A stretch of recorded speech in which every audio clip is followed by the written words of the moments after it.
Welcome to Buffet Episode Trace. That's 3. Tres. Yeah.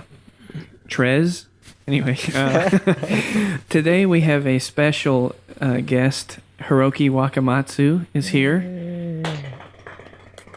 Yay. He's a filmmaker in his own right. Hi. Hi. You made a short film Yep. last year called Blue. Yes. It's a science fiction film. You want to give the quick elevator pitch? Okay. It is a film about post-apocalyptic people living underground society for a long time, and they are educated by government. The sky is dangerous and polluted, and nobody tried to go there.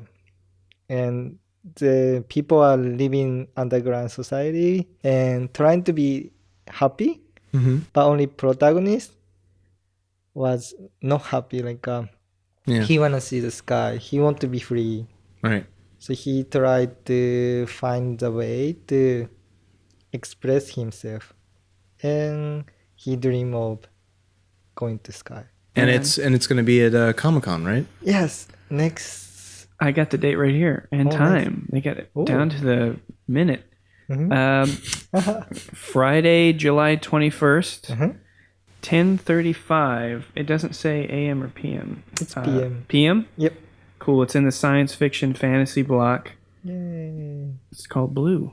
Yay! So if anyone listening is at Comic-Con in 2017, you should go check that out. Seek it out. You'll be there, right?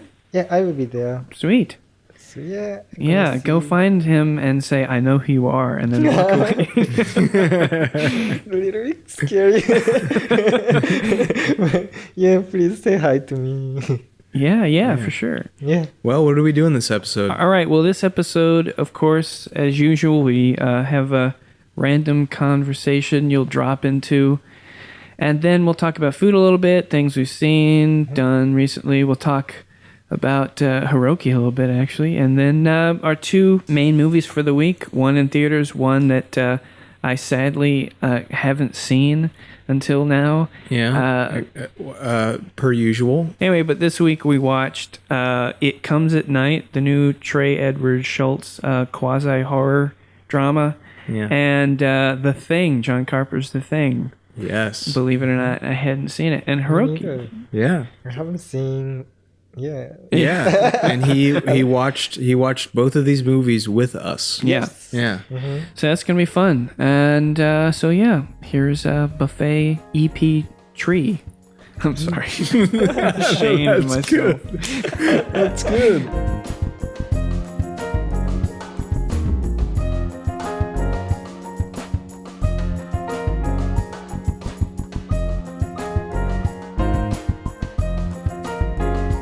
What movies did you grow up with? Yeah. If you don't mind me asking, are there any like movies that you remember? Like, what's your earliest memory with a movie? I think Miyazaki film is my Yeah. movie. Do you Like- remember the one? Yeah. Do you know Nausicaa and the Castle in the Sky? Oh, I always hear about that. I always Yeah. hear about that. What was the first one? What's it called? Nausicaa? That's like a pretty classic one, Yeah, I right? know what Yeah, you're talking it about. is. I haven't seen it, but it's playing. Because Fathom Events, I think, is doing like a collection of the Studio Ghibli films where they're doing one per month in theaters. Oh. I think so. I think actually one of the first movies that I ever saw was a Japanese movie, Oh, but I didn't know it was a Japanese movie. It was a Jack and the Beanstalk movie. Yeah. Which one was it? It's just called Jack and the Beanstalk, but it's made by a Japanese company, Didn't know. and it's a musical, and it's phenomenal. It's like an unseen classic. What do you remember about it? It just being really weird, and the songs were really good. Yeah. The songs were really good, and the animation was fucking incredible. Oh. When did you? Can you remember the early like live action narrative stuff you used to watch? Yeah, the live action stuff. Like the first one I saw like very serious stuff was Seven actually. Oh, really? Yeah. Oh, wow. My sister was watching it and I was so impressed. Where was she watching it? She was On television or with like a rented? Yeah, she rented VHS Yeah. Yeah. from like a rental place, and she was watching on the TV, and I was like How old? What year was that? Was that 90s, 90, 95? okay? So that would be you would be. Were you a teenager then?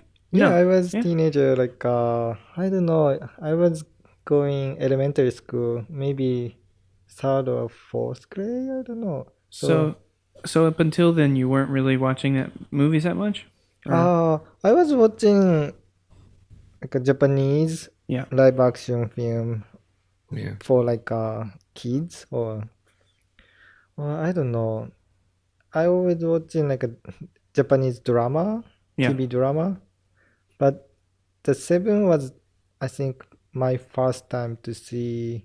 But yeah, there was a lot of like movie from Hollywood, like Right. Indiana Jones or E.T. Yeah. But the first time I am so impressed was Seven, I think. Wow. Nice. What did you like about that movie? Yeah, like it was dark, Yeah. and I didn't like expect from the movie to be so dark. Yeah. It's like feels dirty. Yeah, yeah, yeah. You know what I mean? That's like one of those movies after you watch it, it's like I need to fucking take a shower. Yeah, right, right. I was like 8 years old, so what was that? That'd be like, yeah, like third grade. Yeah, so there was like this intrigue and like dangerous feeling about it. Yeah.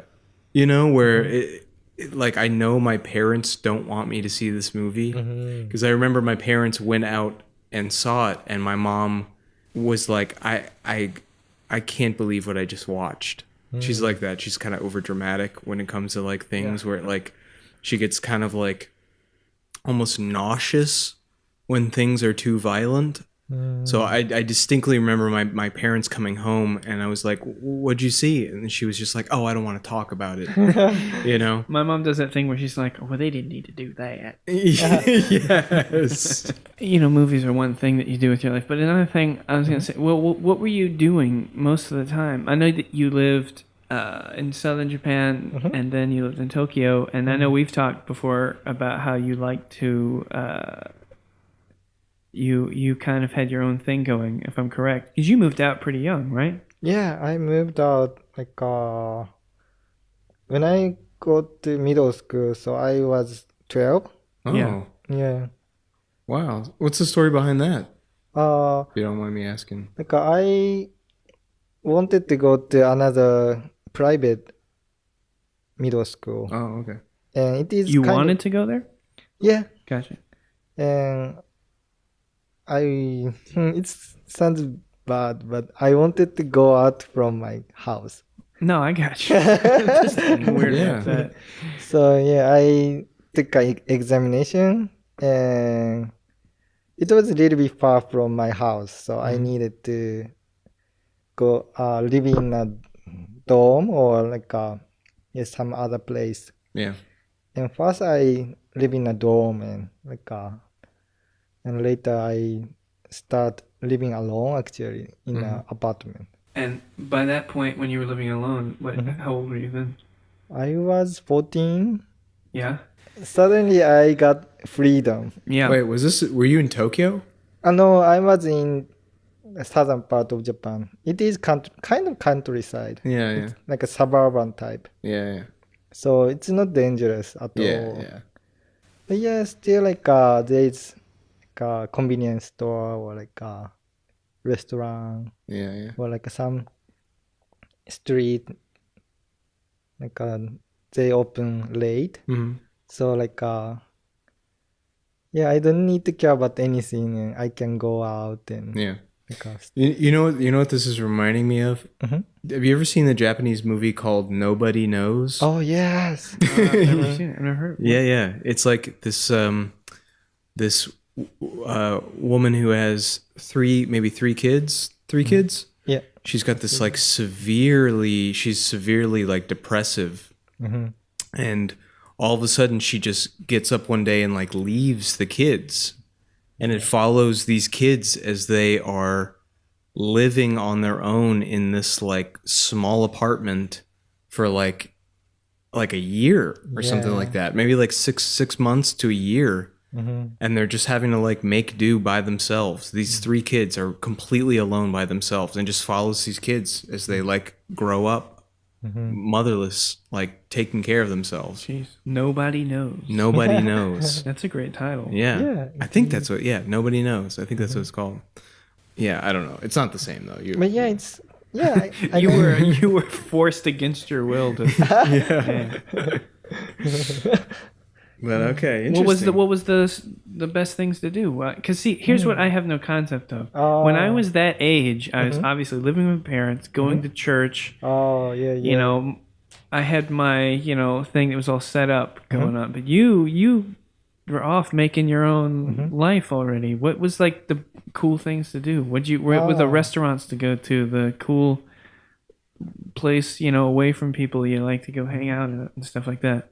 Yeah, like I love TV game. Yeah.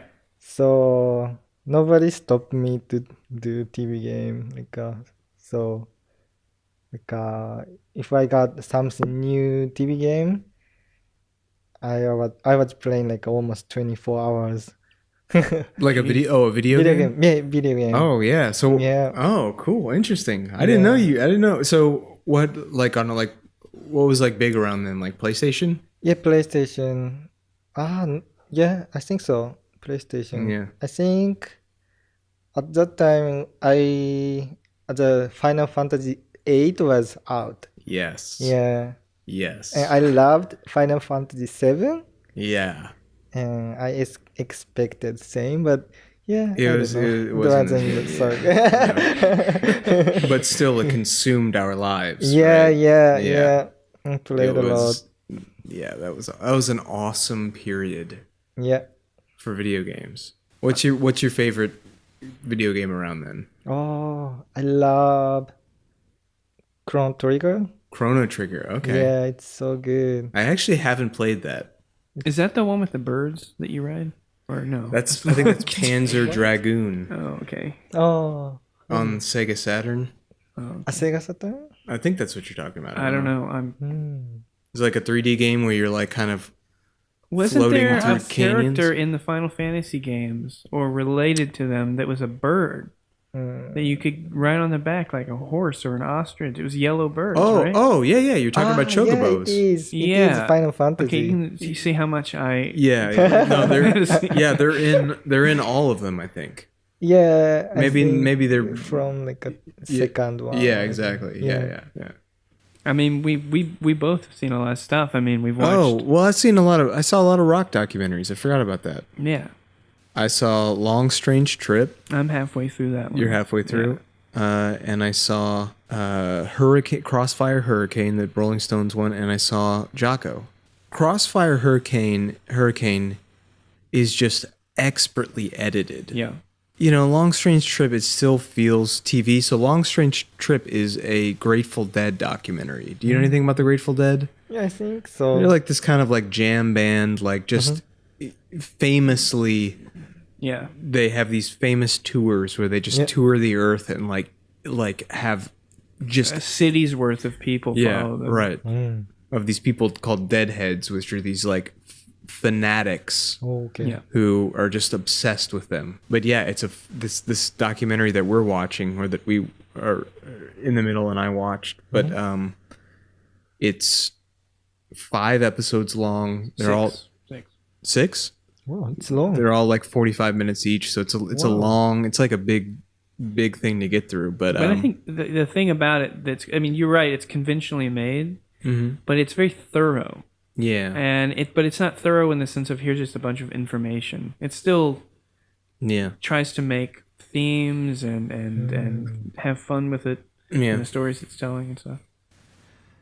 Oh, did you get to that part that I was talking about with the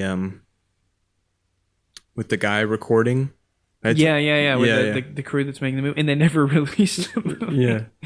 Yeah, that's really Oh interesting. no! I'm talking about the part where that producer is recording the live show.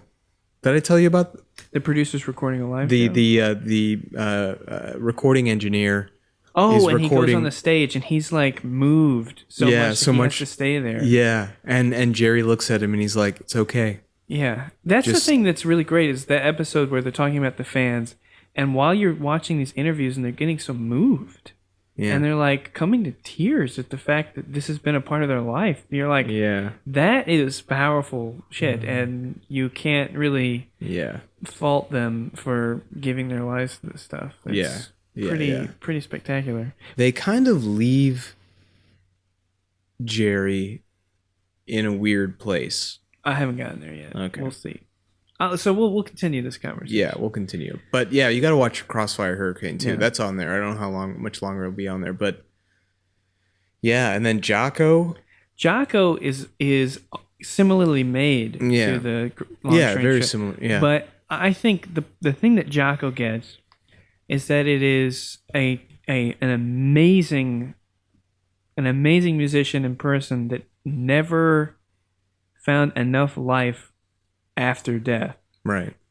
that he deserves. So Jaco Pastorius was a bassist who was a part of Weather Report, but also was equally, if not more, accomplished outside of them as a solo artist, and is sort of one of those people that is known by musicians, like, and is really understood to be a genius, and it has affected beyond genre. You know, he was in jazz, he was in funk, but you know, you can be in hip hop, you can be in rock, whatever, and he's influential.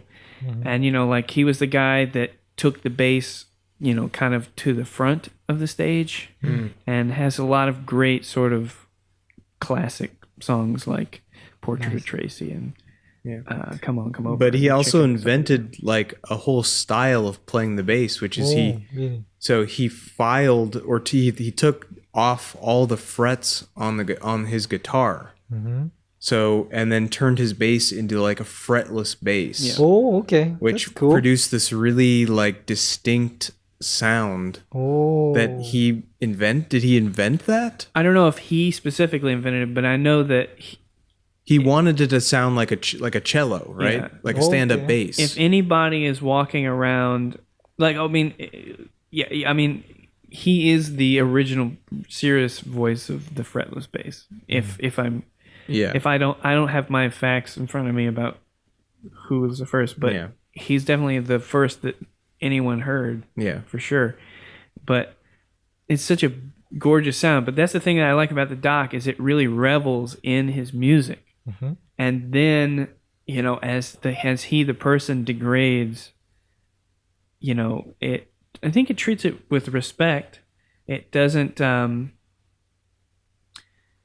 you know, I wonder if it may be a little bit too much of a reverent movie, but you know, I had no problem with it because I'm a fan to begin with. Yeah. So, you know, but yeah, he ends up in such a tragic state where he's clearly has mental problems and is living in parks homeless, and his family is gone, and you know, he's got serious, you know, substance problems, and They talk about a lot about his career, his skill, developing the sound, you know, people he played with, his life on the road, but it's never what is he personally like. Well, What is he, you know? you sort of, it can infer some stuff from the way his music stuff changes and the way he writes music about his kids and stuff like that, I think. Yeah. And it tries to make some emotional Connections. like, you know, when it cuts to playing Bright Side's Life and it's just like black and white shots of, I don't know, New York or something. And you know, you get a feeling that he's kind of goes with his emotion. Right. But is how led by it. how did it all fall apart? Is it just that the industry changed and he was left out, and which drove him to, or was it initially, was there something there? Because maybe. He's from definitely a person that seems hard to. yeah, because in the movie, it's up like with. I got a sense of like it just kind of boom, it just kind of ended, and his career kind of ended, and he just completely changed as a person. Well, when did he die? He was like 30s, right? Really? Oh, really? I think I didn't so. know. I thought maybe it was like 40s. Let me see. Because it was 95. I think he 90. Wait, no, that's Jerry Garcia. I'm confusing movies now. Yeah, I mean, he was 35 when he died in Damn. 1987 Fuck. in Wilton Manors, Florida. Fuck. Yeah. Oh, in Florida? I thought Yeah. it was in New York. Nah, Wilton Manors. I thought it was in a club in New York. Oh wow. Yeah, he was going to a Carlos Santana. Santana show in Florida. Wow. You have a favorite documentary, Hiroki? I liked sushi documentary. Oh, the Jiro Yeah, Dreams of Jiro's. Sushi? Oh Yeah. yeah. It was like a self-discovering Yeah. Japanese culture again, I guess. Yeah. From American, maybe I think director is American, right? Yeah, he is. Yeah, from like a Mhm. American view. Like rediscovering Mm-hmm. Japan. What was going on at that point? Were you in Japan? I was in New Mexico, Gotcha. Santa Fe, and someone recommended me to see it, and it was good. Yeah, I think I didn't have so much respect to my country, Yeah. but yeah, after I came to United States, uh, yeah, some of my culture is very interesting and very Yeah. yeah. It is. It is. Mm. I mean, there's a reason why such a small country Yeah. has had such a big effect on the world. Yeah. You know. It's, Would any of you make a documentary? And if so, what would it be about?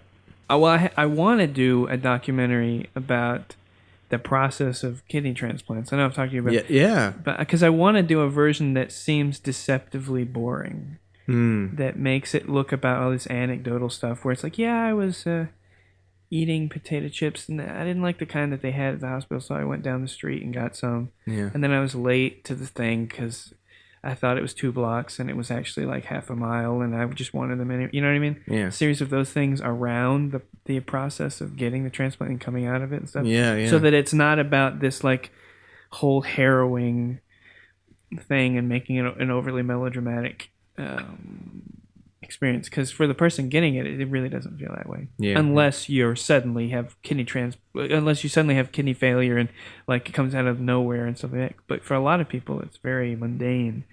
I think it could be an interesting way to view the transplant experience. Yeah.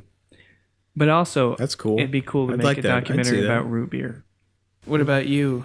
yeah, if I gonna make documentary, I think my interest is always like artist and Yeah. psychology. Yeah. Oh, So I really wanna kind of research about like artist psychology Yeah. or isolation or what motivate them to make art. Mm-hmm. oh, cool, yeah. Yeah. And I wanna interview all kinds of artists and all kind of people what they are thinking about and what Like in a specific scene that's happening, or like just in general. uh I mean what do you mean, sorry? Like, would you want to focus on Mhm. certain types of artists, Uh you know, or I think I wanna interview many kinds of art, like a painter, Oh, okay, musician. gotcha. Yeah. I think we have similar stuff inside of us, Yeah. and I wanna know what it is, and I wanna discover something from the documentary. Yeah. You should totally do that because you are definitely a nomad. Definitely. Yeah, Despite yeah. the fact that you like to hang out at the house a lot. Yeah, definitely right. nomadic. Right. Yeah. I also feel like you could get really good shit out of somebody. Mm. Yeah, I feel like you're the type of person who can go anywhere with a camera Mm. and like people will just let down their guard. Very disarming. Yeah. You know what I mean? And I think a lot of people would reveal a lot of You things don't about seem like you themselves that have they a wouldn't hidden to other. agenda. Yeah, Okay. yeah, exactly. Nice. Yeah. Yeah, I love like listening to people's story and try to like feel some real emotion. Mm-hmm. What about you? I really want to see a very well made Elliott Smith documentary. Oh. Or you probably don't know. I know who he is. And He's really interesting, and it's a shame that nobody has made an Elliott Smith doc. Have you ever heard any Elliott Smith? I'll play you some in the musician? car next time we're in. But he's just this guy who just kind of speaks to me, man. You know, and there's not enough about him out there yeah. that. And What it would what be such aspect of his life would you want to try and get into? Because you could probably make the obvious one, which is about who is he, what did he do, what was his success like, and the sort of what happened to him. But like, is there a certain way that you would like to look at him in the documentary? I don't know. I don't know a whole lot about him because there's not a whole lot of out there about him. You know, I'm sure there's some books that I probably should read, but you know, in terms of personal life, he's just kind of a recluse. Yeah. And but he made just these amazing albums that just are incredibly made. You know, I'd like to see a documentary about him. You know, I think it's time. Yeah, because you know, I watched Let's Get Lost, that Chet Baker doc this week. Yeah. And that comes from a very unique. Obviously, the director was not interested in the birth to death movie. Yeah. And it's shot in stark black and white on like 16 millimeter or something, and it's in 1987 when he looks old and haggard, unrecognizable. It's the year before he dies. Yeah. Or is it? Yeah, 87. And it's about how like he used to be something and he's not that anymore, and like it's difficult, like who he is, this identity of this person. And it comes at it from this angle of like, is he happy with who he is? Why are people disappointed by him as a human? Yeah. And this weird dichotomy of like, you empathize with this person, you don't know why. And it's like Interesting. lingering sadness, but obvious genius. And yeah. when he sings, there's a part where he goes to the Cannes Film Festival and sings, and people have been talking, and it goes to him at a table, and they're like, "What do you think about the show?" And it's like, "Oh, they don't fucking know what jazz is and all that stuff. They're just talking and stuff." And he goes up on stage, and he says, "Hey, if you don't mind, like, you know, not talking during the song, because, you know, it's just that type of song." And that camera holds on a close-up of him as he sings this moving song. When it's over, you're just like, gosh, he's filled with utter sadness. Yeah. And when the director, Bruce Weber, like, you know, says, you know, like, are you going to look back on these days on this film fondly? And he's like, legitimately saying, like, it's hard to watch you. Like, and he's like, what do you mean? Like, you know, it's been really beautiful, but you don't know if he believes these words, if he's honest. But it's also so stylistically done. Like, when it's showing, like, you know, photos of him as a young man, you know, normally you would just cut to things and move around. But the camera, they've got all the reels of film out, just laying on tables and people drawing on them, and like the camera's like spinning around and like going up to them and stuff. It's really extremely stylized. I think you would certainly. Yeah, I got to check that out.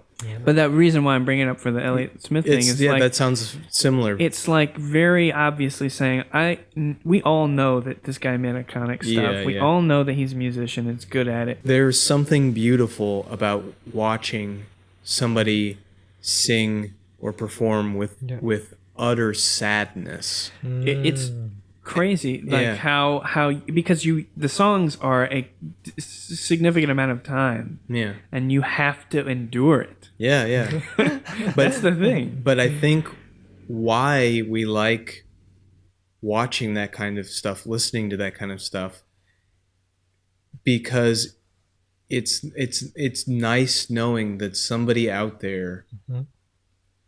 is like you and Yeah. gets sad like you, Mm. and they are vulnerable enough and to publicly express it.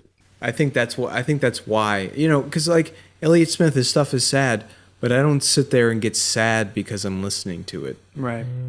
I'm in awe because this guy can accurately express what it's like to be sad, and it makes me feel better actually. Nice.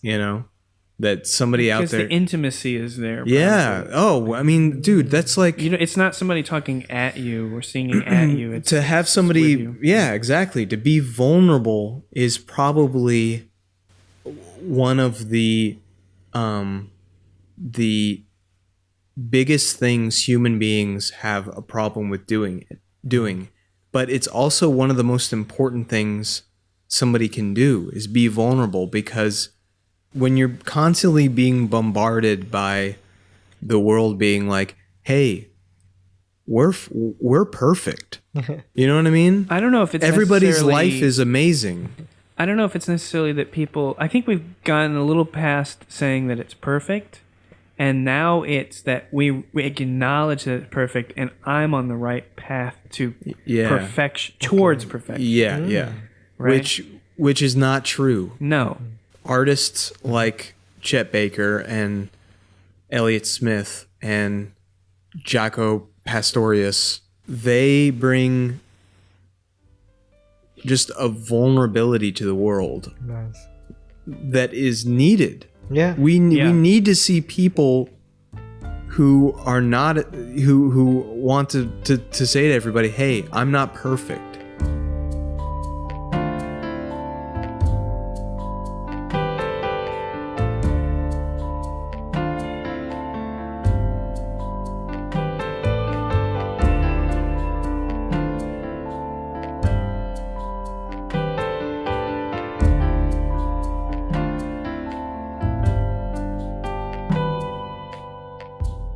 what's the best thing you ate this week? Oh. The show is called Buffet. It's sort of an obligation. Yeah, I'm trying to think. Yeah. This week, Yeah. we ate Mario's. We had some friends in town, and we went to Mario's, which is a Peruvian. Yeah.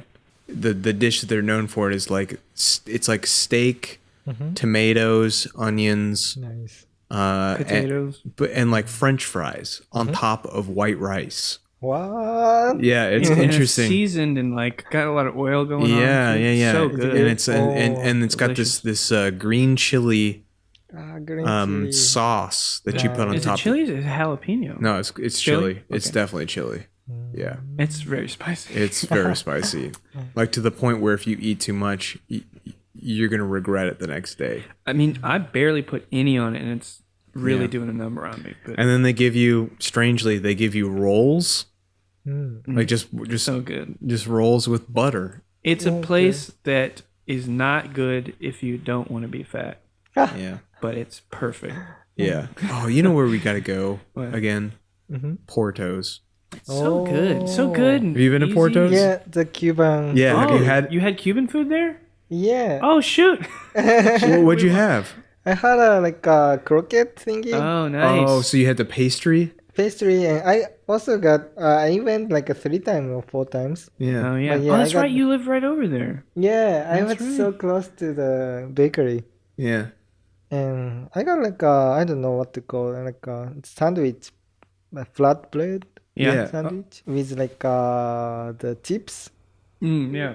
the Kettle style plantain, chips or the plantains. Yeah. plantain Oh, chips. plantain. Yeah, yeah. Yeah, it was Yeah. good. Man, you got to have you had the pulled pork, the Ah, slow yeah. cook? Yeah. It's good. So good. It's so buttery. yeah. The mixture of the plantain with Oh, the boy. black beans and the rice. Oh, it's so You know when you good. eat something that has that richness to it, and you have like shame. Yeah. Not shame. Maybe it's like calling it a night. That feeling of like, I'm not going to that place I told them. Yeah. Like, this is the way the day ends. Yeah. That's great. It's true. Yeah. So I don't know if I've ever told you about this one time in my life. Me and my dad are huge Oreo fans. Okay? Huge Oreo fans. Nice. Sit down. We'll buy a regular pack of Oreos. My dad likes double stuffed. I don't like double stuffed. And a cup of milk. Okay. Yeah. Have you ever had Oreos? Yeah. Yeah. Okay. A cup of milk, and we'll eat the entire package. Wow. The entire package of Oreos will be gone. Okay. This one time, just a casual day, we're at the grocery store. We were like, oh, let's get some Oreos for tonight. We had like a movie we were going to watch or something. We opened this package. The freshest Oreos I have ever had in my entire life. Yeah. They had to have been made like the day before. Me and my dad talk about this all the time, about that night that we had the freshest Oreos we've ever had. They were like, they melted in my mouth. Wow. You know what I'm The picturing? not the icing, the cookie melted in my mouth. They were so good. You know what I'm picturing? Like, it's the end of Melancholia, and the planet is hurtling towards Earth, and you're trying to relax, and you know that death is coming momentarily, and you just start saying, do you remember the Oreos we had? I probably, that might run into my head. Because, there's probably that moment, if you know that the world is going to be destroyed, you're just going to sit down and you're going to think about your life. You're going to think about all the good things that happened in your life. You're going to close your eyes. You're going to think. That will run through my head. Well, I'm gonna Because samples I had at Sam's Club. Really? They do make them good. They do. Anyway, I had a package of Oreos the other day. Not good. Maybe the worst package of Oreos I've ever you were had. showing me, like, look how easily they come apart. They were like every single one. The icing was just staying in place. It had lost its like consistency, and the bread, the cookie was just falling off of it. Every single if you're one, like and they the manager tasted of stale. The plant, you're the Fresh manager package. of the plant where they're making them. You're going through, and you've got the people, and you're like, you're sitting there going, well, I'm not paying you to make these kind of Oreos. You people are getting fair wages to make these Real Oreos. question: Do you think they have like taste testers on site at the factories just tasting? I'm gonna say this right now. Taco Bell has taste testers. Really? Yes. But So like yes, Oreo has taste testers. Like, so there's a guy who. If I'm correct, they have. Do you think he video spits of it out, or do you think he Taco swallows Bell. it? Well, they have. What do They you think? guaranteed have taste testers for new ideas and stuff. Oh yeah. Oh no, I'm talking about the on factory? site in the factory. Quality control. Quality control. There's gotta be. There's a guy in a white There's gotta jacket. be. There's a guy in a white jacket comes up. A white jacket. Look, What are you yeah. talking about? This guy is gonna be dressed up. Yeah. He's in a golf cart. No, but have you ever been in a factory? Yeah, my dad works at one. Yeah. I mean, I was in, like a year and a half ago, I was shooting something inside of a Trader Joe's burrito factory. Yes, you showed me that horrible nastiness. that You they have to, put yeah, in. yeah. Here's my thing. You have to wear like something over your Yeah, I coat know, for but like you know. Look, for sake of imagery at least, it's like a purple jacket, dark purple, and he can pull it off. Yeah. There you go. That's the kind of person that's going. This is the. But I right really want to Oreo. know, do you think he swallows it, or do you think he spits it out? This is difficult because Like with you wine don't wanna- tasting, wine tasting, you kind of gargle with it and then you spit it out, right? I like to think that people don't get that jaded that they're gonna spit cookies out That's true. after they're given to them for free. What are you talking about? You spend 15 years eating cookies every day. Your That's what I'm wife is afraid telling you of. to. Your wife is telling you to lose weight. You have, guilt. Like I gotta find a new job. You know, do you think my resume is good enough? I've been But then you're at taste night, testing Oreos for the last 15 you finally years. come down from the anxiety of this argument you and your wife had. Then you go, you know what? I live a pretty good life. I get paid to eat cookies. I get health care because of eating cookies all day. How did I end up in such a beautiful partnership between myself and food? Do you think you get sick of the Oreos though? I don't want to know. I don't want to have that thought. You think? What about you, Hiroki? You think you'd get sick of the Oreos? I think so. Ugh. But then you're not a taste tester. Well, they probably got to change them up. Do you think they have they make other? Who makes Oreos? Nabisco? Yeah. I think so. Yeah. Because I know I'd probably get sick of it. I don't even want to think about that. What's the greatest dessert you've ever had? That's a good question. Japan has a Japanese, really good yeah. ones. Go Yeah. with it. Really, really yeah, they good do. ones. They have great bakeries. Yeah. It's called Mont Blanc. Yeah. It's like marron chestnut? No. Just chestnut paste. Marzipan. Oh, marzipan. I don't know if I can recognize. Isn't that the almond? flavor is. That's almond paste, right? It's chestnut, but Okay. maybe close to almond. Yeah, yeah. But much sweeter, Mm-hmm. and inside is sometime a whipped cream, Mm-hmm. sometime some other kind of cream, Mm-hmm. and sponge, and put the chestnut paste. You say outside. sponge? I think so. It's some kind of cake. Yeah, yeah. Okay. Yeah. Oh, yeah. Sorry, I don't know why. Sorry. I just immediately went to a sponge. Can you get that anywhere near here? I think so. I'm gonna try to get and gonna give you guys I and need what it to now. think. As a matter of fact, for some reason, I can't even put in my head or in my mind what chestnut paste It's tastes like, but I Yeah. want it. Yeah. It sounds good. It sounds really good. Isn't there also is it pineapple cake? Is that a thing in Japan? Not pineapple. Is it pineapple? Melon cake? We have a lot of kind of cake, but When we were there, somebody told us to get melon cake. It's like the bread is like a melon taste to it. it's melon bread. Is it melon bread? That's Kind it. of. Yeah. Melon pan. Yeah. Melon pan. Yeah. That sounds good. It's good. Oh, you know It's what not the Japanese? best, but yeah. We had Japanese crepes there Oh, crepe is in good. Harajuku. Yeah, Yeah. it's so tasty. Oh, it's so good. Yeah, Okay, is there a company in Japan that makes decent salsa? I don't think so. Our Mexican food is Taco Bell. Oh, same here. They have Taco No. Bell there.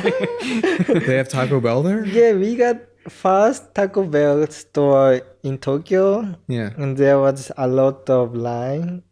I heard there was so long line.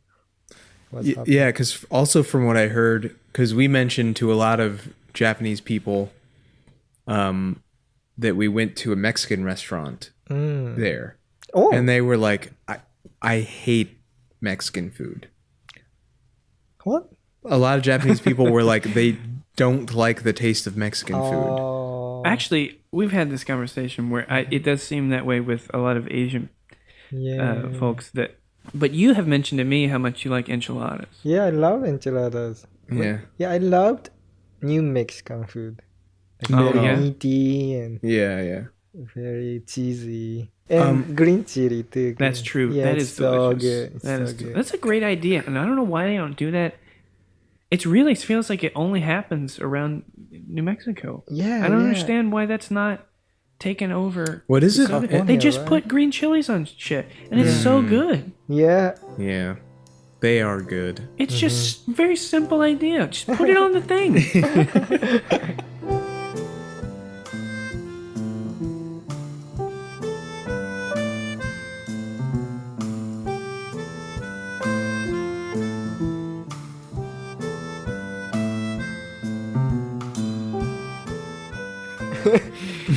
Well, so we watched 2 movies this week of importance here. One was Trey Edward Schultz, It Comes at Night, Yeah. and John Carpenter's The Thing, which, interestingly enough, when you earn the fact that your name is in the title, Yeah. interesting. True. Wow. Yeah, that's true. No. John true. Carpenter's The The Thing. Thing, There you go.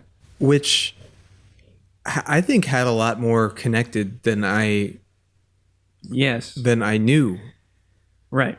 Both There are about actually- dogs, both yeah. about Yeah. dogs getting infected, and both about people wondering if the dog is infected. And then burning bodies. Oh, once- right. That's right. Yeah, right. It Comes at Night is directed by Trey Schultz, written and directed by him, who did a film last year or 2 years ago Yeah, you know called about that. Krisha, which is a really great movie where he cast his family, Yeah. basically, Oh. essentially playing themselves, but they're characters, Yeah. and shot it in his parents' house in Houston, Oh. Texas, I believe. Wow. And it is... You said this was like one of your favorite movies of the year, yeah, right? and it's extremely creative, and Yeah. it seems that he's obviously working out personal stuff, Yeah.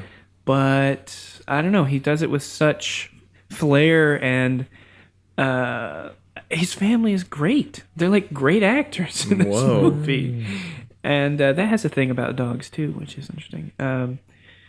But yeah, that movie was about how a family member who had alcohol and substance abuse problems has been gone for a couple of years trying to sober up. Yeah. Comes back for Thanksgiving, trying to make a good impression. Of course, it's more like a tornado hitting the place. And but yeah, that film was a really good use of creativity with drama, Yeah. and also very well shot, or well thought out in terms of its shots, and Very had a lot much of so. creative uses. Well, I mean, I can't speak for Krisha, Yeah, but this movie, right. everything makes sense.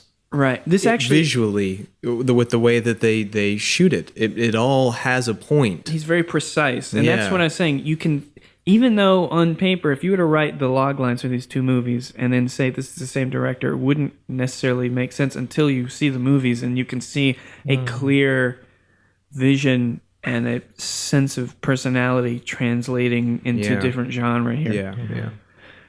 But yeah, so the movie is about a family played by Joel Edgerton, and Carmen Ejogo, I think is his wife, and then I Okay. can't remember who plays their son Travis, but they're living out in the woods, and a post-apocalyptic sort of scenario. You're not sure what's going on, but you know that there's some kind of disease Yeah. that you can catch, a virus or something, Yeah. and they're very protective of themselves, and essentially the movie then becomes about when a stranger arrives and they sort of let him in, and it's about the struggles of trust, and are you going to care about your family over someone else's? Yes. And then also the fear of losing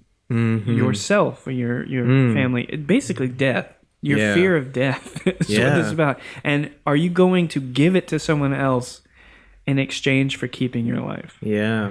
Mm-hmm. And so it was advertised Advertised as a completely straight differently. horror movie, which Yeah. it is definitely not. Definitely not. And it's very surprised it's getting a pretty wide release. They really, a lot of people were mad in the theater who were yeah. who were expecting We a heard monster we movie. literally heard 2 people say this was the worst movie, audibly say this was the worst movie that they've ever seen. Yeah, and I mean, yeah, deceptive marketing tactics aside, I think if you're not wanting to spend your night watching a fairly grim Yeah. movie, And slow burning. yeah, it's very slow. Yeah. But not in a. Yeah. It didn't feel indulgent. Hell no. Yeah. Yeah, it was perfectly paced Yeah.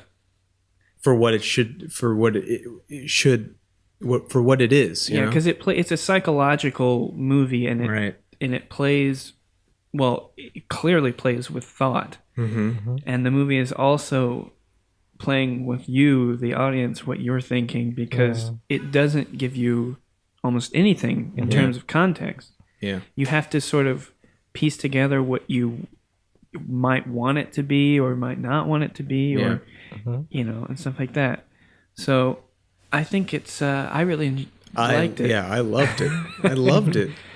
I'm surprised it's not being talked about more. Well, I think he made Krisha, and a certain amount of people in the industry took notice. So then they gave him this cast, and he gave them a very cheap script. Yeah. And now they're giving him this opportunity, and he made a good movie. So now the industry is like, all right, we can trust you to make a good movie with these people and all this stuff. Yeah. Now I'll be curious to see what his third film is. Are they going to give him more money? Is he going to be one of those people that's like, screw you, I'm going to go make what I Make want? small Sort movies. of like, Yeah. The more I think about this movie, there are moments in the movie that I still don't quite understand. Yeah, right. And I think it's on purpose. I think there are points in it that don't have an answer on purpose because you're supposed to question what's happening. Like, for instance, the two guys that they kill in the near the beginning when he's taking Joel Edgerton to the wife. They are ambushed by these two guys. he's taking Chris Abbott, that Will. Yeah, So we should go ahead and we're going to give spoilers here, but we should also give some context. So there's Joel Edgerton is the father of Travis, right, who's 17-year-old son, and the mother of that family is played by Carmen Ejogo, and I can't remember her character's name, but they are all together. right, and then they run into Will, who's played by Christopher Abbott, whose car broke down while they were looking for help, and had broke into the house trying to find water, water. Yeah. And so now Joel Edgerton is going to take Christopher Abbott to his family. Right, and he's just kind of gained the trust of Joel Edgerton, but he's still kind of on, he's kind of uneasy with being so trusting of this guy. And they get in a truck and they're driving to go and rescue the wife, and they are ambushed on the way, and they are forced to kill, or Joel Edgerton is forced to kill these two guys who are shooting at them. And there's this moment where Will, the other husband, other father, is beating one of the guys up, and Joel Edgerton comes up and kills the guy. And right before he's about to kill him, Will says, "No, don't," and he kills him. And you're led to question, almost as if, well, is he beating this guy up because he knows him and he's trying to beat him unconscious to where he's not forced to kill him? Yeah. And Joel Edgerton kills him, and he's like, oh fuck, he just killed my friend, Yeah, well, I mean, but see, the thing that this movie does or does he tell him not to kill him because he knows who they are? He's not associated with them, but he knows that they are part of some wandering gang. Or can you take what he says very straight, where he says we might have been able to get information out of this guy. Exactly. And there's really no answer to that. Maybe all those things are correct. But that's what this movie does well, is that you completely understand Joel Edgerton, you completely understand Christopher Abbott. You understand everybody's motives and why they make the decision in the moment. Right. And the answers aren't necessarily important, right? The not knowing is the important part, because that creates the unease, the untrust in between the characters. Why they're allowed to make Right. a momentary decision like, I'm going to kill this guy. Exactly. Yeah. The same with the whole brother thing. yeah. The at one point, everyone is feeling very comfortable with each other, and both of the husbands sit down and are kind of having this intimate conversation with each other, sharing a drink, and Will, the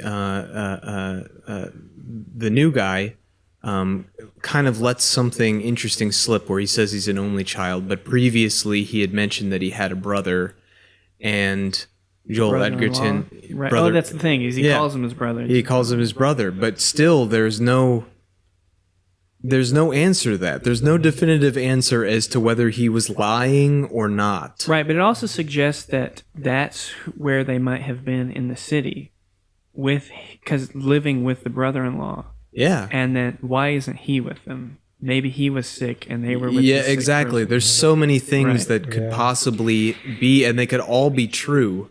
Which is why last night. So this movie, it goes into a direction where it's very, the levels of distrust get to the point where an entire family is murdered, right? Yeah. And you have a lot of questions, but between each family and all this stuff. And Hiroki, you had a lot of really good theories. Oh, really? You had like 3 or 4 different theories that were all plausible. I didn't consider about how logically we could get to these things. But I was going to ask real quick, we're talking here, blathering how we liked it. What did you think of the movie? Yeah, I liked it as a human drama Mm-hmm. and kind of suspense, and had a horror elements too. Mm-hmm. Yeah, I still feel very like uneasy or I looked over at you one point, and you were like this. He had his hands over his head, in like bracing himself for just terrible things. Yeah. Real great summer movie. Yeah, Very. real. So Let's go have fun at the uncomfortable. beach. Yeah. And watch. It comes at night. Yeah. Yeah. Yeah. If it is the director's intention, it's very well done. Yeah. Yeah. But if a director wanted to give us more answer or something, I wanted a little more. What would you like to have known? I have so many questions. Yeah. If you had to take like a top 2 Top 2? answers that the movie Okay. would add, what would it be? Maybe what is the disease about? Gotcha. Yeah. Because we can assume if we breathe, Oh, it's that you're not talking about that. You want to know why the disease exists, just how it functions. How it functions. It's Gotcha. how is it mentally affected, or I don't know what, because they are touching, but they don't get sick. infected. But if they breathe, That's true. they're gonna get this disease, right? I think. Yeah. I don't know how. Well, how it function. Well, and also the thing is that it's not answered because, first of all, the family that could have been the test subjects for the audience on how fast it actually happens. Yeah, right. They're killed, and it ends before We can we can see the other people, Yeah, the other 2 people who possibly could have been infected if they did get infected. So everybody in that house at the end of the film, while they were alive, could have been infected. Yeah, right. So, yeah. And that last shot in the movie suggests that's the case. Yeah, Yeah. right. Well, at least in my mind, it suggests the case. But you had a theory that suggested that the kid of the other family that comes in, Andrew, how he might have let in the dog. Yeah, yeah, right. Mm-hmm. So real quick, the dog in the movie ends up definitely being killed and not possibly not being sick, but the father tries to tell the son Travis, like, he's sick, don't go see it because obviously it'll mess him up. Yeah. But then there's a suggestion that, like you were saying, Yeah, like I had like a two major theory. Like one is disease is from like outside, right? and the dog brought inside, Mm-hmm. and Andrew got sick because of the dog, and Andrew gave to Travis, Mm-hmm. and the whole mess happened. Gotcha. Or the Travis already got the disease in the beginning, and he's like Through dreams. yeah, Remember we were talking weird about that. dreams, and so he started having nightmares, Yeah. and he already had a Okay. had a disease, and but it doesn't show up until later, Yeah. and but slowly it's like getting worse and worse, and eventually like a whole family got infected or Yeah. Well, yeah, we don't know. yeah, we don't know We don't know which if they were one. infected. Yeah. But what we do know Mm-hmm. is that Travis was having the dreams. Mm-hmm. He got sick. Yep. Andrew Mm-hmm. was sleepwalking possibly Yeah. and looked sick. You remember when he was picked up, he was like sweating. He was like wet. But then they mentioned nightmares. And then the family mentioned that he was having nightmares. Right. Right? So Yeah. so yeah, and still we don't know what it means by it comes at night. Right. What does that mean? Well, dreams come at night because you're sleeping. So So do nightmares. Yeah. so do nightmares. Yeah. Right. So you mentioned that you wanted to know how the disease or the virus worked. What else would you want to know or have answered?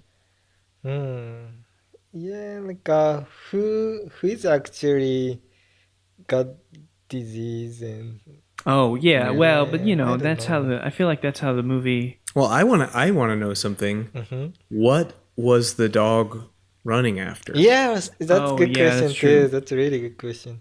Now that is one of those things, though, that I was talking about in the beginning of this. In that, it's just one of those things that you can't answer. Maybe the dog saw an animal, ran after it. Maybe he heard somebody, somebody who's about to, who were surrounding the house, scoping out the house.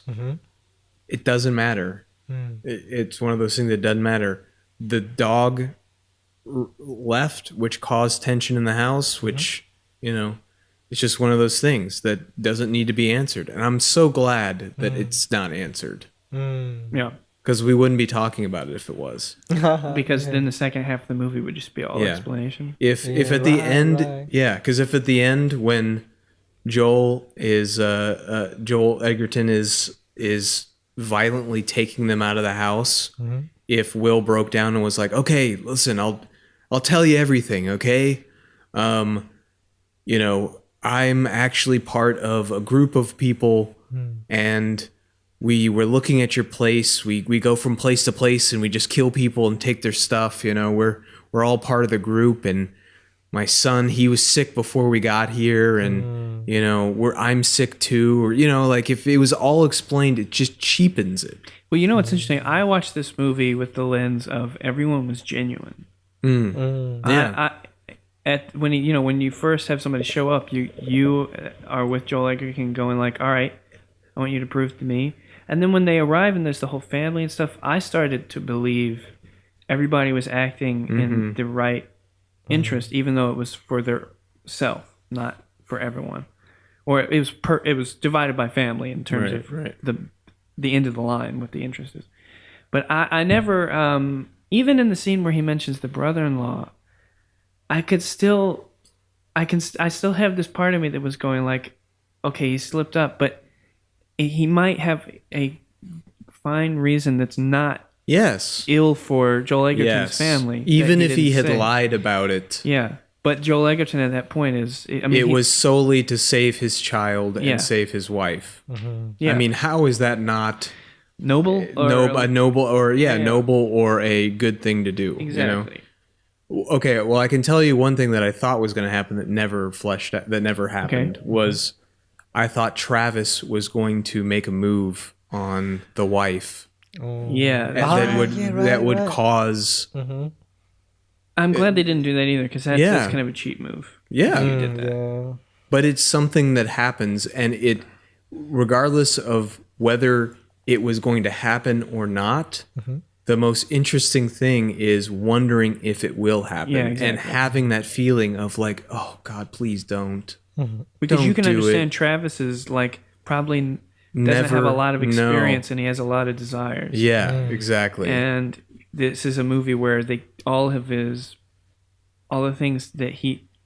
few things that he has that are his and Yeah. his pleasures one by one get taken away. yeah, And they can seem to be the fault of his own father sometimes. right. But he can also understand his father. So that's what's the interesting divide is that everybody is acting completely justified. And it's that part that makes it everybody rub against each other and like not quite work, because if it were in a less tense scenario, they probably the small things probably wouldn't wreck things quite exactly.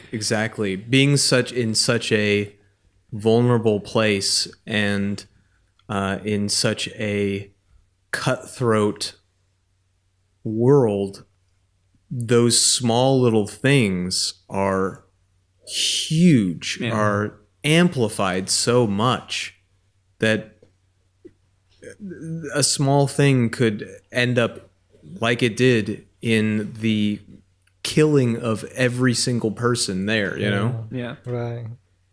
So yeah, what else is there to talk about? I mean, everybody in the movie is quite great. Everyone's in their good, performance. yeah. I mean, Joel Egerton sort of knocks it out of the park. He's Yes. head and shoulders above most. Oh, he's amazing. Interestingly enough, Carmen Ejogo plays the love interest to Chet Baker in the Born to Be Blue that came out last year, I think. Anyway, I don't know. Oh, okay. That's And I what I'm remember that was the first confusing time I those two saw movies. her, Yeah. and I think she's really awesome. I don't know Cool.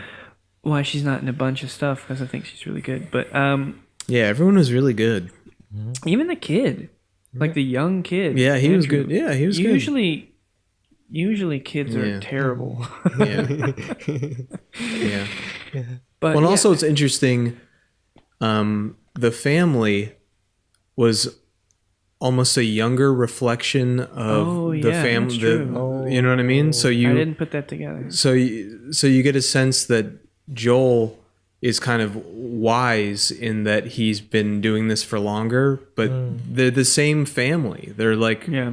you know, it's like almost like Will is eventually going to become. The whole family is going to eventually become that family almost, you Yeah. know, Yeah. and it's being passed down, and you know he's learning how to be a better husband and father, you know, through Well, yeah. And that's where the tragedy is, where he ultimately is like the final choice is like the only thing to protect my family is to murder this entire family. Yeah. Oh fuck.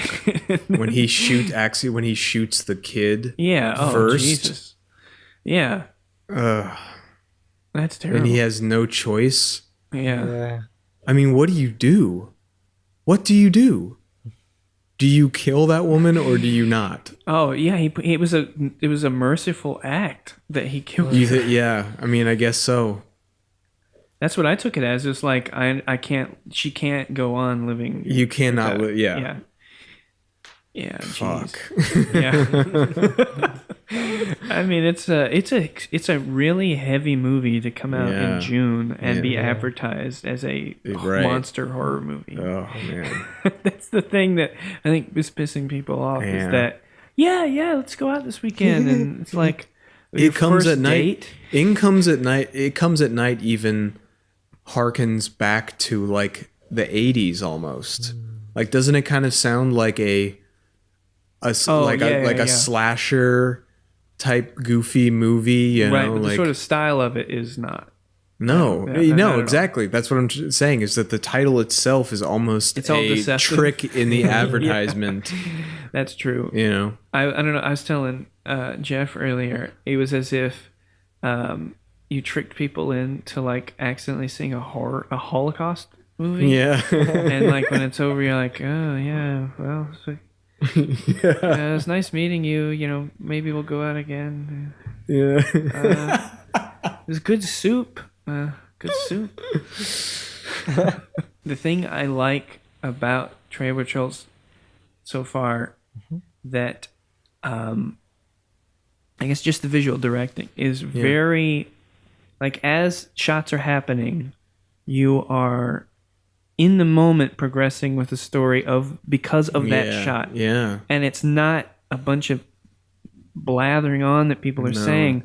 And I like that it seems like he's finding creative ways to get to an immediate point that is still artful and not a bunch of dialogue. Exactly. And because really, I bet if you gave just some normal director this movie, it wouldn't have any meaning. Yeah. Yeah, right. Yeah, because if it was just Master and Two Over the Shoulders the whole time, what would it be about? Yeah, yeah. Oh, one thing I want to talk about. Yeah. The aspect ratio thing Oh, that you noticed. So at one point, I don't know when it happens, but it has to happen. It had to have happened near the end. The aspect ratio changes, and it subtly closes in From top and bottom. I mean, it does that throughout the movie during the nightmare. You see, I didn't know that. It was subtle. I started to notice about halfway through the movie, every time he had a nightmare. And then it stuck around for the climax. Yeah, like by the end, when he is killing everybody, when everybody has been killed, it's almost like you're looking through goggles. Yeah, it's the most constrained. It's like that's how small it almost how constrained. Yeah, exactly. How isolated you're feeling by the end of it. Yeah, it feels like you're looking through goggles. It makes me wonder how it would work on TV because it's shot in widescreen already, so you're already going to have two big black bars while you're watching it at home. Yeah. So it makes me wonder how that will look. Yeah. Or if it'll actually be more effective because it'll be more subtle that way because you'll be used to already throughout there seeing the letterboxing. So I wonder. Yeah. Interesting. But it's another element that he uses. I think in this movie he uses it more effectively than he did in Krisha because he does a lot of aspect ratio changes in Krisha. Yeah. But they're very a little more all over the place in Krisha. Yeah. They seem more about style than about the story. Or they're from the character's perspective in Krisha, but in here it's about. I mean, because the movie It Comes at Night is very third person. Yeah. You're never really from any. Well, sometimes you're from Travis's point of view, but it feels very much like we are observers throughout most of the movie. And there's something interesting about how he uses the tension of, are they going to kill somebody? And it's not that we are sitting there going like, well, we're with this one person's view of it. We're watching like a play happen. Yeah. And it's very, it seems to be towards this ultimate goal of, I mean, I keep using this word over and over, but I guess towards the tragedy of it. And by being an outside observer, it makes it more immediate or have some immediacy to it. Yeah. If everybody's good with that, let's move on to the thing. The thing.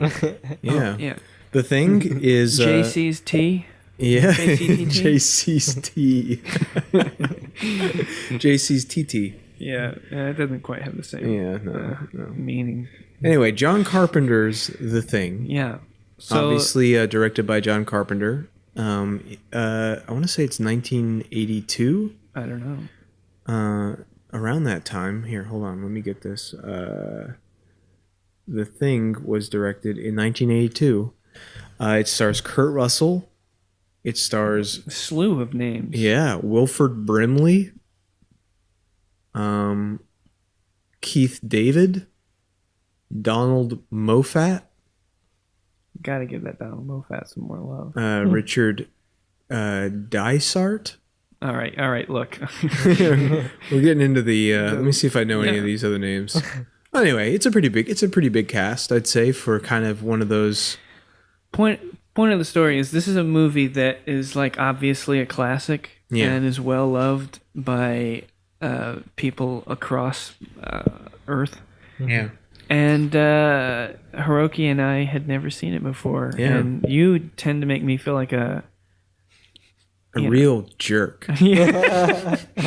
For not having seen it. But I don't know, there's certain movies that have as you get older and you start to understand the clout of them more, you feel like, what's the right circumstance? Yeah, right. I feel you on that. Because I know somebody whose first time watching Lawrence of Arabia was on a 10-inch TV. And it wasn't formatted. It was fucking like widescreen.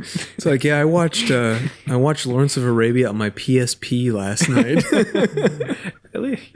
Pretty good flick. Yeah. So the reason I had never seen it, at least, is because it was a movie that I kept putting off because for a long time I was really scared of most horror movies, and I just wouldn't do them. It was sort of like roller coasters. I forgot that's your deal. But in recent years, I've been watching more horror films and really like them, and I think. And then there was this thing of, well, should I see it in the theater? Should I see it in this thing? How is the audience going to react to it in the theater versus all this stuff? We had an opportunity to go see it at the movie theater at the Egyptian, but we found out it was on a 70 millimeter print, and it said slightly faded. Yeah, so we just didn't know what quality the fading would be. So. Yeah, I don't know what that means. And also it said quite possibly the only 70 millimeter, print of this. Known. So, which made me to believe that it's probably been used pretty frequently. So, I don't know. So, how come you haven't seen it? I don't know. I've never heard of it, honestly. Really? When did you first hear about it? From you. Oh, I didn't know that. Oh, wow. Yeah. Well, this is a chain so of... this is the first time you've ever heard about it a week ago, right? Yeah. And Wow. Wow, so you went in completely blind. Yeah. Okay, that's really cool. I didn't know that. Well, it's all coming out now. Yeah, it was good. Well, as probably a lot of you know, the thing is about a research facility in the Antarctic, and a bunch of scientists are approached by a dog. A helicopter is just chasing a dog out in the middle of the tundra, and the pilot gets out and attempts to start shooting, and it's towards the American base. Yeah, it's towards the American base, and this dog is trying to find safety at this facility, and they are kind of forced to kill this guy, and they find out it's a nearby Norwegian research facility, and they attempt to go see what the hell happened, and they find that the entire facility is completely destroyed. Yeah, and that this is after the Norwegians are killed. Yeah, one of them is shot, and then the other one goes to throw. No, what happens? Yeah, they're firing at the thing. One goes to throw a grenade, and it destroys the helicopter. Right, because he accidentally throws it the wrong way, and then they fire at him. Right, but anyway, the Americans attempt to go to the Norwegian base and see what's happened, and basically explain to them that these two other scientists have been killed and what's going on, Right. And they find that the Norwegian base is completely destroyed, and not only that, but it seems as though the Norwegians had been excavating something buried under the ice, and they don't quite know what it is yet, but they know that whatever it is has had this horrific result on the Norwegian scientists, and the entire base is completely destroyed. They find bodies burned. They find people have killed themselves, and strangely, the most strange thing that they found is this burned, distorted body that's laying in the ice outside, like a melted like taffy. Exactly. And they take it back to the base, and all hell breaks loose on this American base. It's a really deceptively simple story. Right. But yeah, and it turns out that that the Norwegians found this spaceship buried under the ice. It's 100,000 years old, and whatever was on the spaceship, this strange mutant alien life form, just basically infects other life forms and takes their form and imitates them, and its main purpose is to just wipe out life, pretty much. Yeah. And they attempt to destroy it, and in their attempts they destroy each other. Yes. Yeah. And it's similar to It Comes at Night in that response, where it becomes about trust. Yeah. Very much, yes. Although in The Thing, it has this sort of military, machismo vibe to. Well, they're all men. Yeah. In the movie. Yeah. And on this base, and of course Kurt Russell's in it, so right. Your machismo level rises high. Yeah, it becomes this kind of like MacArthur. Yeah, that's true. Yeah. Are you lying to me about how you actually feel and stuff like that? Yeah. Did you touch this person? Where were you? What were you doing over there? Yeah. Why were you alone? Type. Right. So it's a comment on on trusting and things. Probably. Maybe I'm reading too much into it. I don't even know when the AIDS epidemic happened, but gotcha. Maybe something about that, but yeah, just this. It just has this amount. It just has this huge. Well, hold on, real quick. Yeah. Do you think anybody is ever going to look back at a movie from now and be like, "Oh, it's obviously related to the avocado shortage in California at the time"? No, they're not gonna. Anyway, never will. But yeah, but I mean, I think a lot of people know, or at least by this point, you generally know what the plot of this movie is. Yeah. You know what happens, and even if you haven't seen the whole movie, you've probably watched YouTube clips of the gore scenes or the scenes where this assimilation is happening. Yeah. But the thing that you come away with, like I was telling you earlier, is that it has every trapping of a straight silly B movie, except it is made with extreme seriousness. Mm-hmm. Yeah. And given time. Yeah. If they just went from set piece to set piece, it would be comical. Yeah. But because I don't even think it's like performed with dreadful seriousness either. Yeah. It's their performances seem very straightforward. Right.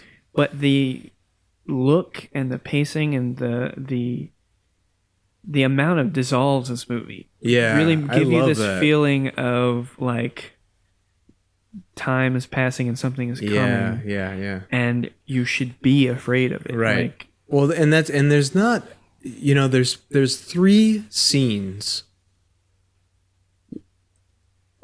horrific scenes, right? There's only 3. Oh, really? Pretty much. Yeah, there's the dog one in the beginning.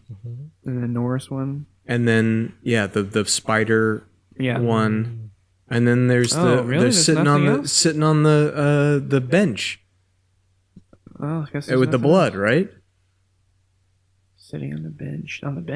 Yeah, remember they're all tied to the bench and they're testing each other's blood. And so you don't count the ending? I guess you could count the ending, but it's not as like Yeah, it's Yeah. almost it's a little over the top. at yeah, that it's a point, little over the top, right? But those three scenes, Yeah, that's you're right. all there really is. You know what I mean? And the thing is that it does. Yeah, there's time. There's breathe. I think the problem with movies nowadays is that it's pretty common that there are usually only 3 or 4 scenes in the movie where you're like, whoa, Yeah. you know. But then the- everything in between is just to get Everything to in the next one. between, they are constantly trying to scare you with false Yeah, it's true. jump scares and stuff, right? It's always like, oh, it's gonna happen now. It's gonna happen now. This is when it's gonna happen, right? Yeah. That doesn't happen in the thing. The in between the scenes, there's other things happening besides them just trying to scare you. They're uncovering things about the aliens. They're, you know, arguing with each other and at odds with one another, to where when it actually does happen, it really scares you because it comes out of nowhere and they're not. Yeah, that's true. You've already settled down. You've had enough time to breathe from the last. Especially in the Time. part where he goes to open the stomach and it Yeah. turns into Yeah. teeth. Yes. Oh, dude. Like, yeah. Yeah, exactly. Because in modern horror movies, you become exhausted Yeah, that's for because sure. you're constantly being led to believe this is it. This is where the it's gonna happen. Oh, it's not. It's not gonna happen now. Don't worry about it. Oh, it's gonna happen now. You know, constantly. To whereby when it does happen, it's like I've already been scared so many times that this is not scary to me anymore. You know. Right. Whereas that you actually let your guard down because it's been so long since you've been scared where it's like fuck. You know. So it has like a really good pace to it that I think. But it is- doesn't become banal. Yeah. It keeps you know, it's interesting because I don't think anybody in the movie is like really putting on heavy acting work, but like Yeah, because they're you just don't- regular. They're just all regular. Yeah, but I'm guys, wondering you know? why it still keeps it doesn't like let you wander around in between. You know, well, I mean, because what do you have? You've got the sequences where it's like we're gonna test everybody's blood. Yeah. And it's like you have to convince them that, and there's a logic to it. And so you've got the dynamics changing there, and you've got the leadership change early on in the movie. Yeah. You got Wilford Brimley learning all that stuff. Yeah, there's a lot being progressed. Yeah. There is.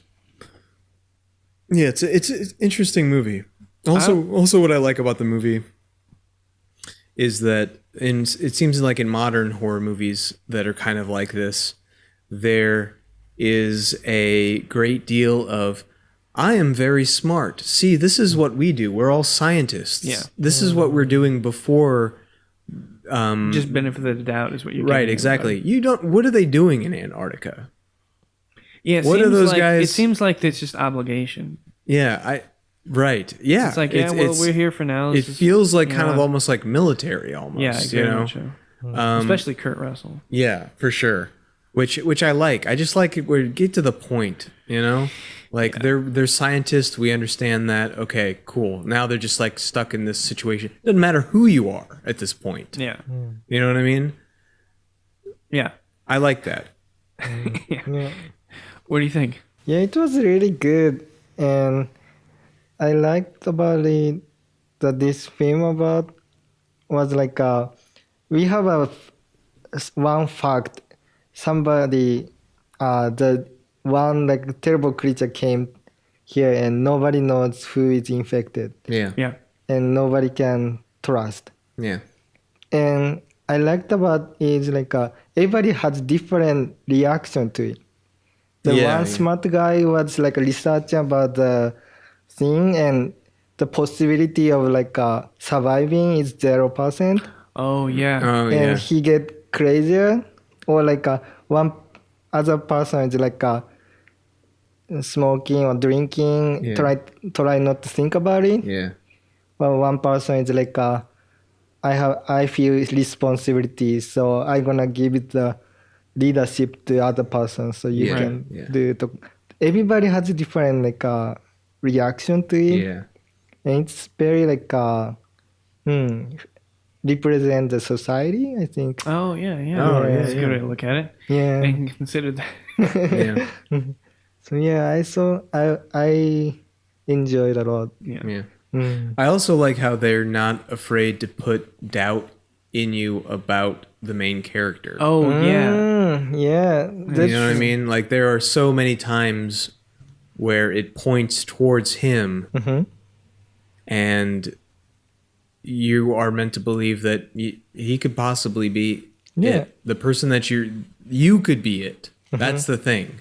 Yeah. Is that I think they, like we were talking about, you know, after we watched it, like they don't really tell you if you do indeed know that you are the thing. Yeah, that's true. You know what I mean? Right. So it could just be lying dormant inside you until the point where it needs to defend itself, and then you are split apart and turned into some like vicious, you know what I mean? Like Yeah, that's It- so true. yeah. Well, there's that- that moment where Wilford Brimley's saying, "I'm okay now. You can let me out." Where I was like, "No, you son of a bitch. You Yeah. are not getting out." Yeah. Of here."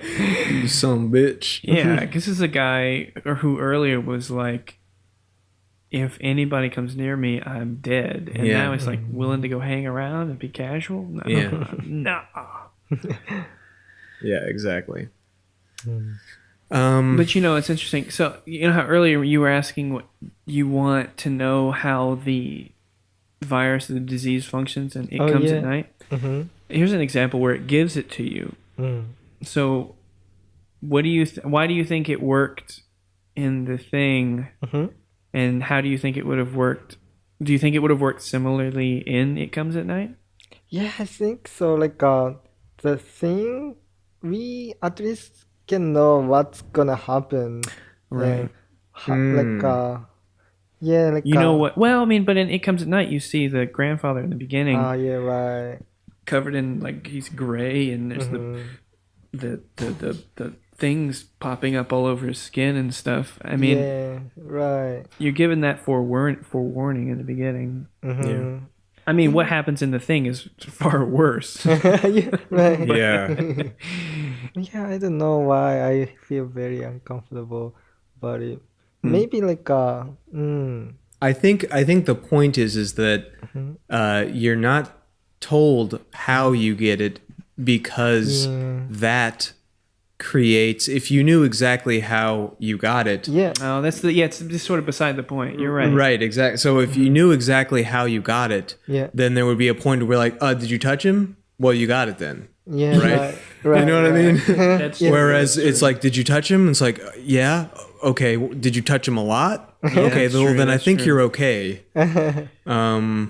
You know, so I think It Comes that's at Night is really solely about their trust in terms of the dynamics. Yeah. Whereas in the thing, it's like, you know, the trust is on one level, but then, you know, you might not even be you anymore, or I don't know what I'm quite getting at. I guess what I'm getting at is the fact that survival is different in both scenarios. Survival in the thing is almost non-existent. yeah. It's sort of about like, we can try our damnedest, but Yeah. good luck. And whereas you have a sense, and It Comes at Night, that maybe they could pull through because we don't know enough about. Yeah. Because you know they're in the countryside, they're not in the city, and they mention how in It Comes at Night that it started in the cities.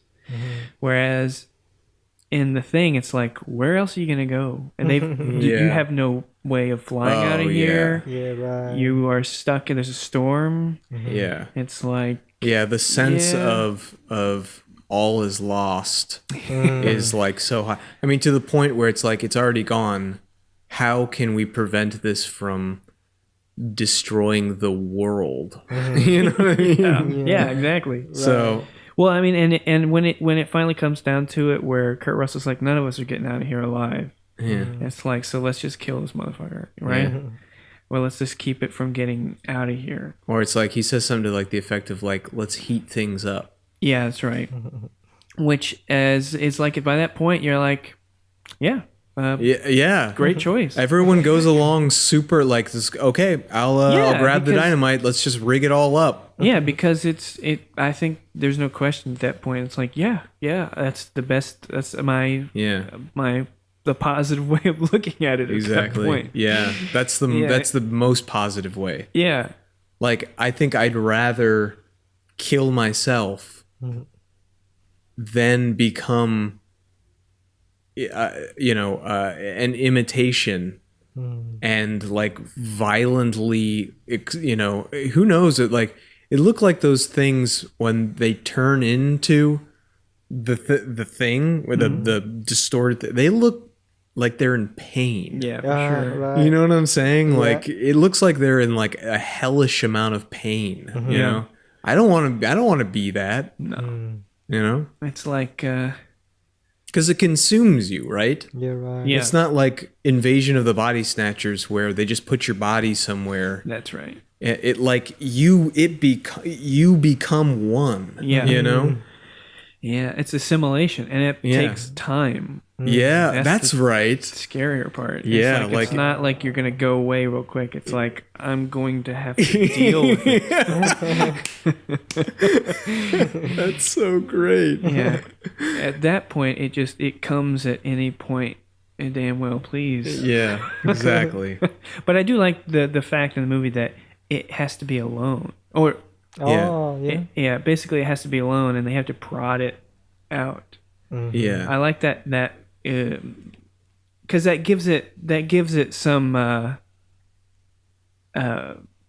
character in a way where it's Yeah. like, all right, you got to go hide. You Yeah. have to go hide if you want to succeed. Yeah. All right, then fuck you. We're gonna all be together, Yeah. and you're gonna get pushed out of here. Yeah. I like that. That's good. That's good. I like also the color choices in this movie. Oh yeah. It's like red and Yeah. blue and gold. Very like very 70s looking, like sterile kind of environments. And I also like the flares. They love Oh, the yeah. flares in that, yeah, you know. right. They love that. I mean, you could tell that everyone was like, the first scene that they shot, they were like, let's do more of the flares, you know, and because then once they do the first one, it flares throughout the entire end of the movie, you know. I mean, they had flashlights in there. There was a couple times where he's using a flashlight to look into stuff, but then it just became all the flares because it just looks awesome. It does, and it's very flares have that sound that's like very disruptive. Yes, and it's a movie where you're constantly wanting to pay attention. Where is the thing? And the Yes. flares are a method to be able to see, but also are kind of obstructing. yeah, and it's all the clarity. yeah. Yeah. Yeah, exactly. Because with a flare, with a flashlight, whatever you point at illuminates, right? But with a flare, everything within like 5 feet of you is illuminated, which is like not good. It's not a very good way of going around places that are dark. Right. Because it's like everything in 5 feet is illuminated, but I can't see anything far away from me. Right. You know? By the way, would you want to be named Windows? Oh, Windows. Yeah, Would you I want like to that be- name. Yeah. Would you take that name?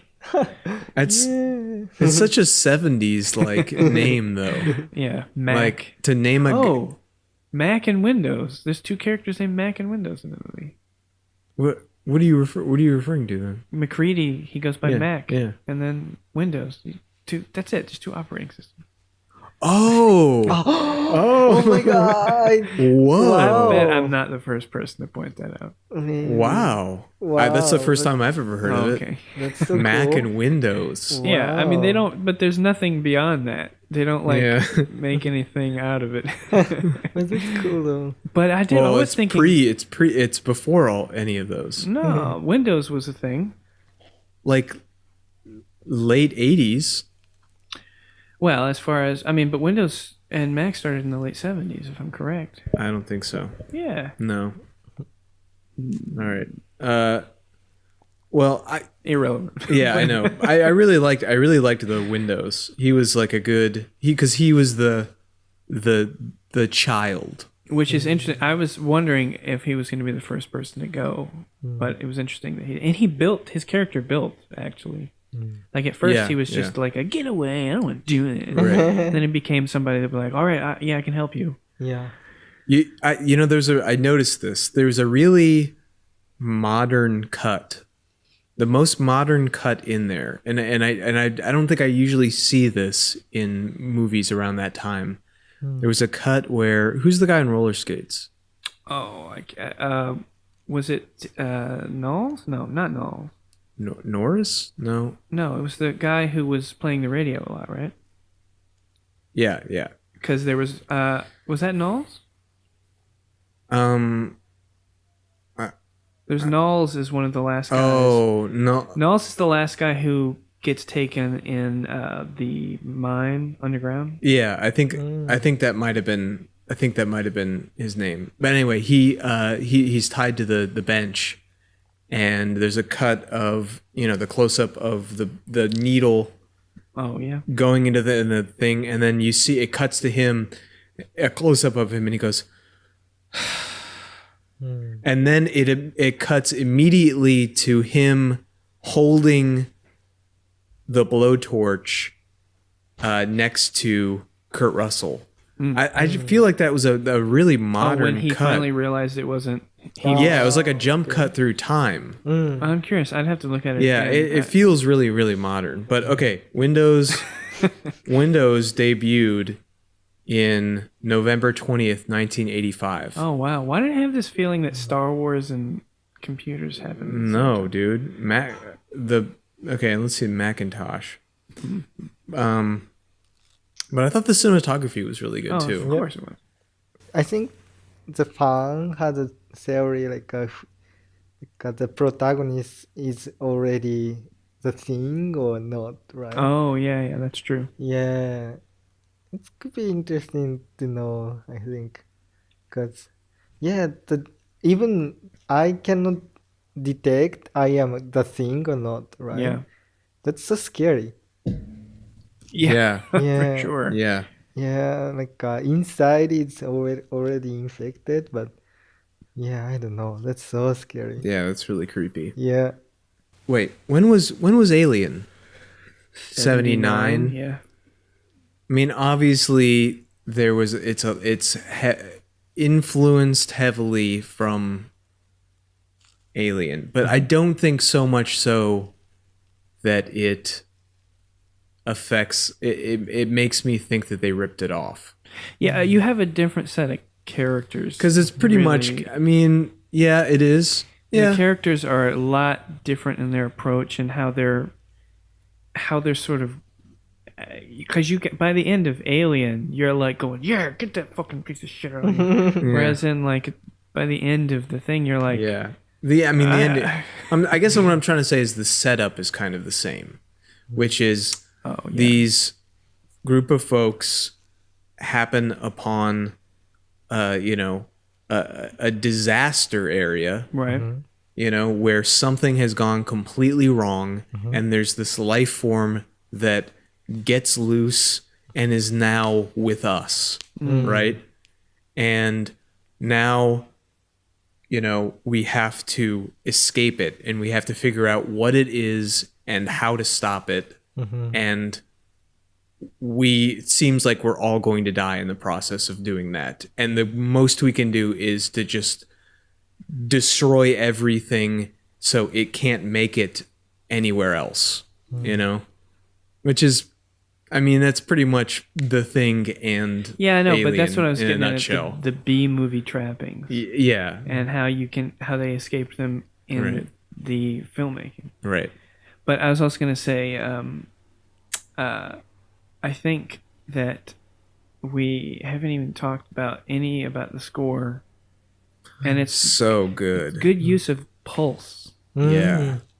And creating dread through the pulse. And I thought that was really great. And like there's those moments where they're searching through things, like searching through the Norwegian base, and it's completely destroyed. And it's just this one violin Yeah. kind of, slowly going through, and as you uncover more, the it gets grander and grander and grander, and it's just, oh, it's so good. Yeah. And it knows when to not have music. Oh, for There's sure. no music in any of those horrific sequences with the transformations or anything. There's no music. No, it's completely silent, right? Maybe I'm wrong, but I mean, I don't think there's any music. It's just sounds of flesh and screams. Oh, because at the end when it cuts to when they're outside and the place is on fire and they're sharing the beer, and then it cuts to that wide and it's quiet, and then you just hear go go. Yeah.